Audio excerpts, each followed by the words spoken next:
Welcome back to Birds of a Feather. This is episode 14 of your daily Baltimore sports podcast. My name is Nathan Stroud, and I just want to address a couple things at the start of this episode. Yesterday there was some technical difficulties going on, and just some other stuff going on as well, to where I couldn't record yesterday. But we're back at it again today. We're going to be going over the game yesterday and the game today. Obviously, 2 days ago, the game got rained out, and then the day before that, they didn't play. There was also no Ravens news going on as well. But we're back at it again right now. We're going to be going over both the game yesterday and today for the O's. We got a lot to talk about, so let's just get right into it. Going over the game from yesterday, the Orioles win 5-4 over the Toronto Blue Jays. The Orioles record goes to 6-8 on the year. And they did enough to win. It was a very hard-nosed, hard-fought win, and you love to see that from this team. This definitely has been the best win that they've had all year, just in terms of the stakes, kind of. You know what I mean? Like the stakes of this game were very, very, very high. Obviously, it was a very close game, and they haven't really been in any close wins this year. All their wins have been pretty decent margin-sized wins. They have been in a couple close losses, but in terms of the wins, this was definitely a win that tested the spirit of this team. And it's 5 total hits on the day. They scored 5 runs on 5 hits, so every time they were hitting the ball, they did make it count. Let's just go over the Orioles offense from the top. So Gunnar Henderson was leading off again. He went 0 for 4 with 2 strikeouts. Again, Gunnar Henderson has been off to a pretty slow start to start the year, but I do believe that everything's going to be okay. And when we do go over the second game, we'll talk about Gunnar a lot more in that game as well. But Gunnar Henderson didn't have a great game, 0 for 4 with 2 strikeouts. Adley Rutschman was batting second. He went 1 for 4 with a solo home run. It was like a 421-foot no-doubter to right field.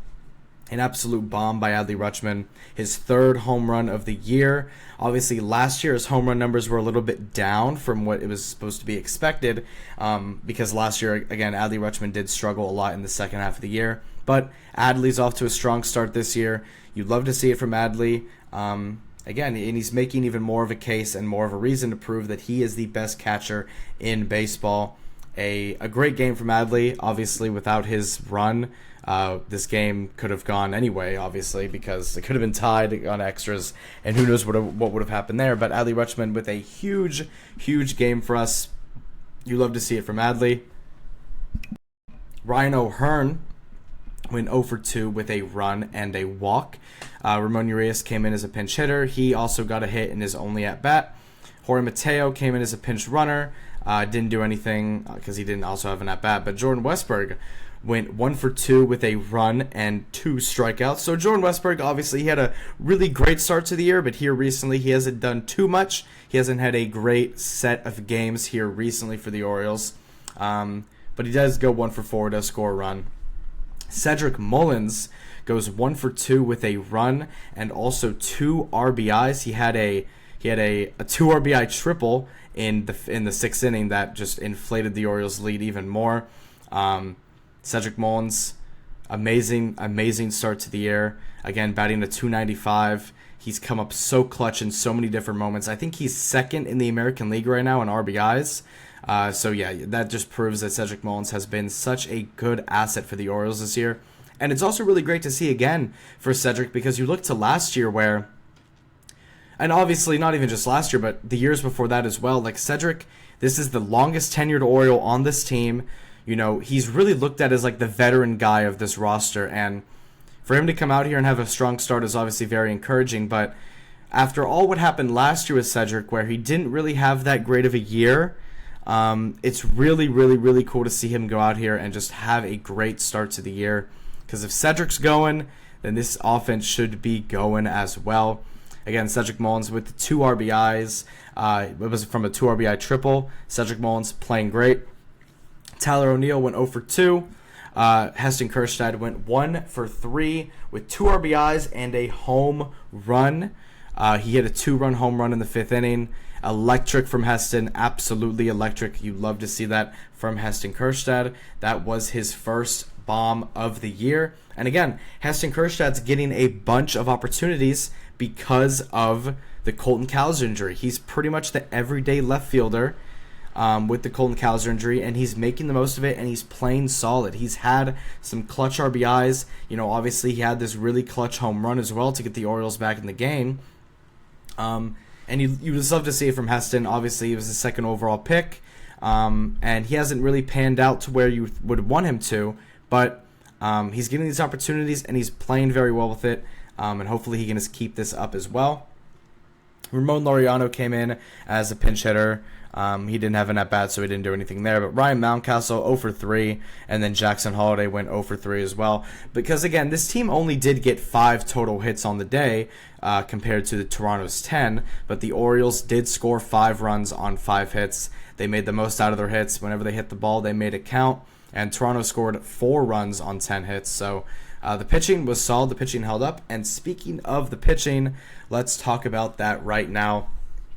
Tomoyuki Sagano got his 3rd start of the season. Obviously, in his first start, he had to get pulled early due to the injury. His second start, he had a very, very, very solid outing. And then today, back playing the Toronto Blue Jays again, went 4.2 innings, gave up 8 hits, 3 runs, and had 2 walks. And he did strike out 0 batters. So that's probably the most concerning part of this stat line from Tomoyuki, is that the strikeout numbers were non-existent. I mean, he didn't strike out any batters yesterday, and he gave up 3 runs, got through 4.2 innings, 73 pitch count through 4.2 innings. So the pitch count wasn't crazy, but he did get into a little bit of traffic in the 5th inning, so that's why Brandon Hyde went to go take him out. His ERA is at a 3.86 right now. So, again, not the worst thing in the world. This is the best ERA from an Orioles pitcher as it stands right now. So, again, you'll take this. You're not going to be upset by this. Tomoyuki Sagano, not a great game, but it was enough. He did his job. I'm not putting this game on Tomoyuki at all. He had a very, very solid game. Did give up 8 hits across 4 innings, 3 runs, 2 walks, did give up a home run to our old friend and Anthony Santander. But again, Tomoyuki Sagano, just a solid outing. He hasn't gone 6 innings yet, but hopefully in his next start he can. Tomoyuki Sagano, solid start. You love to see that from Tomoyuki Sagano again, and I've said this over and over again. He is going to be such a vital part to this rotation, especially now with the Zach Eflin injury, along with the Grace Rodriguez and Kyle Bradish injury. He's going to be such an important part for this team. And, I mean, he goes out there, has a solid game. You love to see that from Tomoyuki Sagano. Keegan Aiken, 0.1 innings. He gets pulled from a matchup. Brian Baker ends up getting the win on the day. Not really sure why he got the win. He did pitch 1 inning, 1 hit, 1 run, 1 walk, and 1 strikeout. So Brian Baker does get awarded the win. Yennier Cano, 1 inning, 1 hit, no runs, no walks, no strikeouts. Gregory Soto, 1 inning, no hits, no runs, no walks.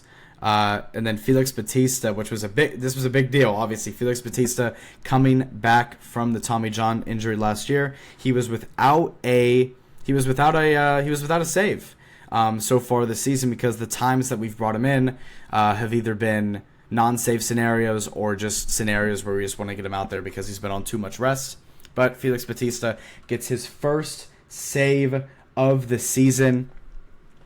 1 inning, no hits, no runs, 2 walks, and a strikeout. So he did get into a little bit of traffic with the walks, but everything is good. Everything is okay right now with Felix Bautista.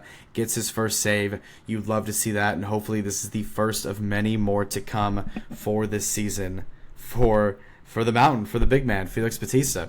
So yeah, the Orioles get a nice win, a very, not necessarily convincing win, but a very just nice overall win. You like to see them going out here and just winning in close games and winning in tight matchups, you know what I mean? So the Orioles, great win. Obviously, no complaints here. But again, I've said it all season now after every single win that we've gotten. You would love to see the Orioles go and just do it again. They are without so far after this game, they have been without back-to-back wins all season long. and you would love to see them go out there and just get into a little bit of a rhythm, find some consistency in what they're doing. And yeah, the Orioles did end up playing again today, which we will go over right now. And the Orioles, unfortunately, did not do. They did not do it. They did not do what needed to be done. Obviously, you talk about how you would love for the Orioles to get back-to-back wins, and you would love for the Orioles to find their consistency, find their rhythm, find their identity, and just go on a roll. But in the game that happened, that ended a couple hours ago, the Orioles lose 7-6 in 10 innings. This is the first game that has went to extras for the Orioles so far this year, and they do lose this game. And you point to nothing. You point right to the pitching in this game. Obviously, you look at what the Orioles did on offense. They put up 9 total hits. They scored 6 runs off of it. I'm not going to sit here and blame the offense. You can easily win a game with 6 runs scored. But again, this Orioles pitching is in a bit of a bad scenario. You trust the bullpen, obviously, because there's a couple people who are a little bit iffy in a bullpen, but that's with every team in the league. But the starting pitching is, again, a problem for this Orioles team. But this loss will not go on the starting pitching. This loss will not go on the offense. It will go on the offense a little bit, but this game will mostly go on the bullpen, and we'll get into it. We'll get into why in just a little bit. But the Orioles lose this game 7-6 in 10 innings. The Orioles record now drops to 6-9 on the year, and as of March 13th, 2025. April 13th, 2025. As of today, the Orioles are still without back-to-back wins. They're still without back-to-back wins all year. Every single win that they've had this year has been followed up by a loss. So yeah, let's just get into the offense real quick. Gunnar Henderson goes 3 for 5 with 2 runs. Gunnar Henderson with his best game of the year so far. He ends up going 3 for 5. He has 2 runs scored for the Orioles. 2 of their 6 runs came from Gunnar Henderson. He had a great game. He started off the day 3 for 3. We thought that we were maybe going to be on cycle watch to start the day, but Gunnar Henderson, a great game by him. Did his thing, did his job. His average has now gone up to above a 200 average, which obviously for Gunnar and for most people that's very disappointing. But again, he's just getting started. He did just come back last week, so we gotta wait. We gotta wait and see what happens with Gunnar. But yeah, a very encouraging and very good game for him, and we continue forward with him, and hopefully he can keep this type of performance up.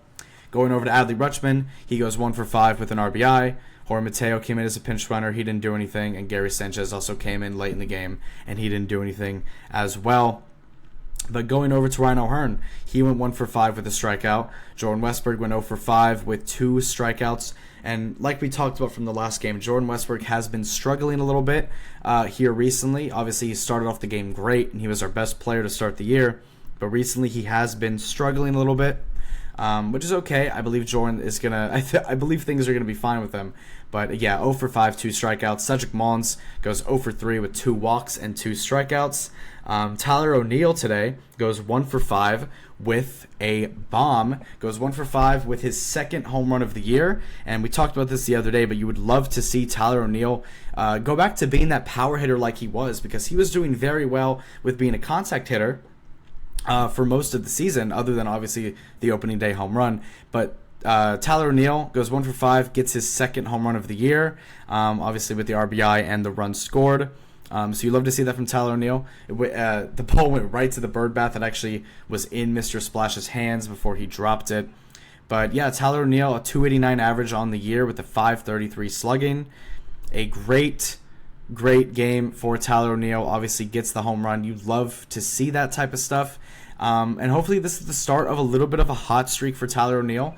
He was very, very, very due for a homer after opening day because, again, this guy is the Anthony Santander replacement. He is the power hitter of this group. And he goes out there today and proves it with his home run. Going over to Heston Kjerstad, he played left field today again. He went 1 for 4 with a run. Ramon Laureano went 0 for 1 and he actually had the last at-bat of the game where he struck out to Jeff Hoffman, and we'll talk about Jeff Hoffman in a second. But Ramon Laureano did strike out at the end of the game. That was the last at-bat of the game.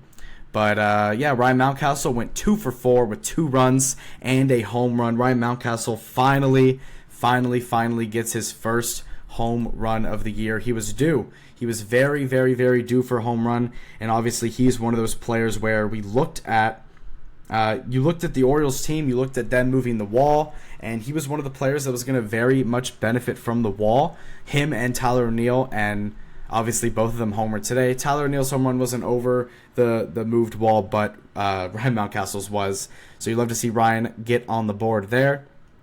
And then Jackson Holliday went 0 for 4 today. So again, you don't love to necessarily see all that. Wasn't the offense was fine. The offense went out there. They did their thing. They hit 2 home runs. They had 9 hits, 6 runs. You know, they were scoring runs off of a bunch of different ways, whether it was errors or not. Again, Toronto did have 2 errors in this game that led to some runs for the Orioles. So they didn't do a great job of processing runs and just converting runs off of base hits, because if we go down here to the runners in scoring position statistic, this looks just like last season's Orioles runners in scoring position statistic. I mean, they went 0 for 13 with runners in scoring position, and you're just not gonna win games when you're doing that. Obviously, this game was very, very, very winnable. I'm not gonna sit here and blame the offense for the game, but 0 for 13 with runners in scoring position is a little crazy. You know, we had guys on base all game long. We just couldn't bring them home. We just could not bring them home. Not the greatest from this O's team with runners in scoring position. Obviously, this game could have been a lot more higher scoring. But, I mean, overall, I'm not going to blame the offense. I mean, obviously, this game did crumble late in the game. When we look at the 8th inning, it just kind of crumbled away from the Orioles. But the offense did their job. The offense scored 1 run in the first, 1 run in the second, 1 run in the third, 1 run in the fourth, and then 2 runs in the 6th. So, yeah, I'm not going to sit here and be too upset by the offense, but you would love for the runners in scoring position statistic to just look a little better than that, because it was a little disappointing on that end. But the thing that was really disappointing for the Orioles today was the pitching, and not the starting pitching. Surprisingly, not the starting pitching. This game does go on the bullpen, really on one certain guy. But anyway, Cade Povich goes 4.2 innings, gives up 7 hits, 2 runs, 1 walk, and 2 strikeouts, and he also does give up a solo home run to Alejandro Kirk. That was at the beginning of the game. That was in the 2nd inning. But the Orioles pitching, Cade Povich goes 4.2 innings, 76 pitch count. It was pretty similar actually to Tomoyuki Sagano's start the day before. Pretty much everything is identical except for the earned runs, because Cade Povich gave up 2 earned runs. Yesterday, Tomoyuki Sagano gave up 3. Cade Povich did his thing today. I'm not upset at this at all. His ERA is at a 3.6, so he actually has the lowest ERA on the Orioles starting pitching lineup right now. So I'll take that. I'm not going to be upset by that at all. Cade Povich did his thing. Obviously, you would love to see him go into the 5s for innings, or get through 5 innings, or maybe go into the 6th. But not horrible by Cade. Not mad at this at all. But when we go over to the bullpen, Brian Baker goes 0.1 innings, 5 pitches, gets pulled due to matchup. Keegan Aiken, 0.2 innings, gives up 2 hits, 1 run, 1 walk, and a strikeout. So Keegan did give up a run. Anthony Dominguez goes 1.1 innings and doesn't give up any runs, any hits, any walks, nothing. He does great. But when we get down here to Gregory Soto, where when Gregory Soto came in, the game just, you had a feeling that things just took a turn when Gregory Soto came in. Gregory Soto all year has actually been very, very solid for the Orioles, but today was just not his day. Obviously, there was a lot of games like this last year with Gregory, but today he goes 0.2 innings, gives up 3 hits, 3 runs on a 20 pitch count. And this caused the game to end up getting tied in the 8th inning. The Orioles were up 6-3 going into the 8th inning. Gregory Soto came in, just kind of gave the game away. Then it was tied 6-6, and then obviously the rest was history. But Gregory Soto obviously did not do well, gave up 3 runs, tied up the game for the Blue Jays, and that was the reason why they were able to even come back and win the game, was because of that. Yennier Cano, 1.1 innings, 2 hits, no runs, no walks. He did his thing as well. But Matt Bowman came in the 10th inning, 1 inning, 2 hits, and gives up a run. You can't be too upset at a pitcher giving up a run in the 10th inning, obviously with the runner at second. The Blue Jays were just able to get him across and get him to score, but just not. And then at the end of the game, the Orioles had a chance to win. I think they got Cedric over to third, and then Tyler O'Neill struck out, where all he needed to do was just get the ball and play all he needed to do was just get the ball and play. We couldn't do that. Couldn't tie up the game in the 9th or in the 10th, and we lose the game off of that. So just a disappointing game. Again, just another disappointing game for the Orioles. They won the game yesterday in a very nice fashion. You know, they were hitting home runs. Felix Bautista got the save. They were in front of the crowd. The energy was there. And the energy was very much there at the beginning of this game, especially with Gunnar Henderson. Gunnar Henderson was bringing the energy all day long. Obviously, he had a 3-hit game. But just when Gregory Soto gave the game up, you just had a bad feeling that this game was going to end badly, and it did. Jeff Hoffman did get the win for the Blue Jays. He went through 2 innings, gave up a hit, no runs, and 4 strikeouts. And Jeff Hoffman is very much an Orioles hater, because obviously when you go back to free agency, Jeff Hoffman actually signed a 3-year, $40 million deal with the Orioles, and then the Orioles didn't end up signing him because of something they didn't like in his physical. And Jeff Hoffman kind of just has that vendetta and has that grudge against the Orioles, probably for the rest of his career.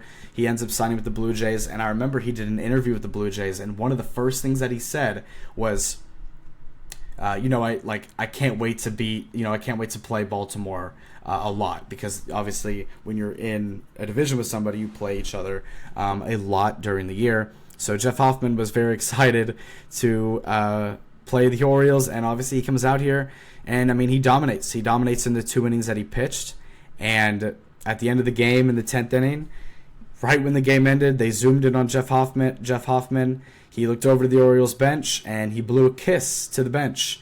So obviously there is some bad blood between Jeff Hoffman and the Orioles. So that's just something to keep out, something to look out for. You know, it's just a little side storyline going on in this Orioles season. But yeah, when we talk about the Orioles team, and like the state of the team right now, obviously the morale is pretty down, because this series turned into a 2-game series against Toronto because of the game getting rained out 2 days ago, and the Orioles still cannot find a way to win a series, because if they won today, they would have won the series and also technically swept the series. But they lose today. They split another series against Toronto. So far this year, they split the opening series against Toronto, lost the first series to Boston, lost the second series to Kansas City, and then lost again to Arizona. And they split another series here against Toronto. So they are still without a series win this season, and they also are without back-to-back wins this season. If we go over and look at the Orioles, I mean, they started off the year with a very big win, loss, loss, loss, win, loss. So just not great from the Orioles. They just cannot find any sort of rhythm. They cannot find any sort of consistency in what they're doing, and that is the biggest problem with this team right now, is they don't have an identity. Right whenever you think things are looking good for the Orioles, they go out and just don't play great the next game or the next 2 games.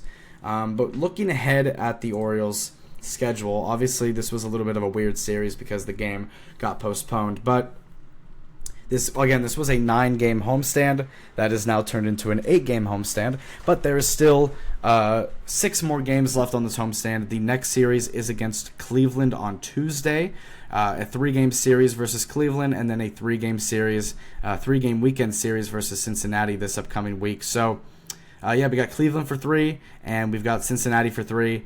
And when we look at the pitching matchups for all 3 of these, tomorrow it's going to be Charlie Morton versus Logan Allen. Let's just look ahead to this game real quick first, because again, they don't play tomorrow. They do play on Tuesday, but tomorrow, Charlie Morton versus Logan Allen. Logan Allen 0-1 this year with a 3.6 ERA, a 1.8 WHIP, 10 innings, 11 hits, 5 strikeouts, 7 walks. So Logan Allen hasn't had the best season so far, but there's quite a few pitchers who have actually had a worse year starting pitching wise than Charlie Morton. Charlie Morton 0 for 3, an 8.78 ERA, a 1.8 WHIP, 13 innings, 17 hits, 17 strikeouts, and 8 walks. Again, Charlie Morton has been the worst part of this Orioles team so far this year. A lot of fans are calling for him to be DFA'd and cut. I think it is a little too early for that, but we will see what happens with that later on down the line. But hopefully Charlie Morton come out here and just get his first win. Hopefully he can come out here, get his first win. Maybe that'll give him a little bit of momentum. Maybe he can get back on track and start logging in some wins and some quality starts for the Orioles. Because so far, Charlie Morton's Orioles career has been nothing short of terrible. But we hope, again, all we can do is just hope that things get better for Charlie and that things will end up being good. But after Charlie Morton, it goes Dean Kramer and then back to Tomoyuki Sugano. Obviously, with the day off tomorrow and also the game getting rained out, it kind of adjusted the lineup a little bit. Not like they didn't adjust it like personnel wise, but they did adjust it like rest wise. Because then when you go down to the Cincinnati series, in game 1 against Cincinnati, we don't actually know who the pitcher is going to be. My guess is we might go to bullpen. I don't know. We'll see what happens by then. But so the Orioles, not the best start to the year. When we go here and we look at the standings real quick in the AL East, Toronto is sitting at first right now at 9-7. The Yankees are second at 8-7. The Red Sox are third at 8-9.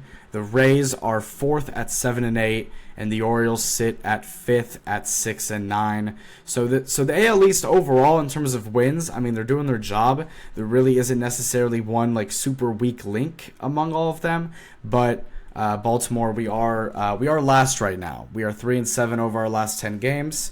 And, 66 total runs scored to 72 total runs allowed. That's just not ideal. You're not going to win a lot of games with a negative run score and run allowed differential. But the Orioles, 6-9 on the year, not great at all. But all we can do is just continue on, see what happens. Again, it is still early in the year. There is still a lot that can change, but it's a little bit of a concerning start for the Orioles so far. But thank you guys for listening to this episode of Birds of a Feather, listening on Spotify, watching on YouTube, wherever you're tuning in from. I appreciate all the support, appreciate all the love. I'm having a ton of fun doing this show.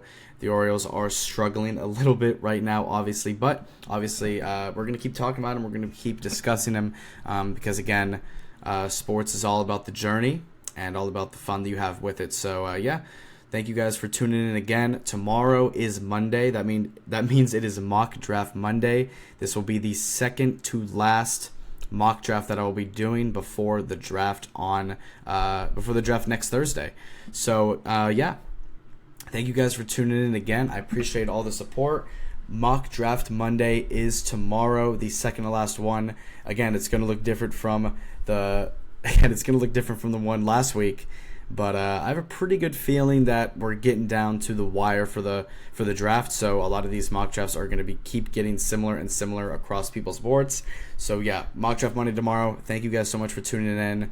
No Orioles game tomorrow, but Orioles game coverage will be back on Tuesday, and then throughout the rest of the week as well. But tomorrow is going to be purely mock draft Monday. So I hope to see you guys there. Thank you guys so much for listening, and have a great rest of y'all's night. Thank y'all. Peace.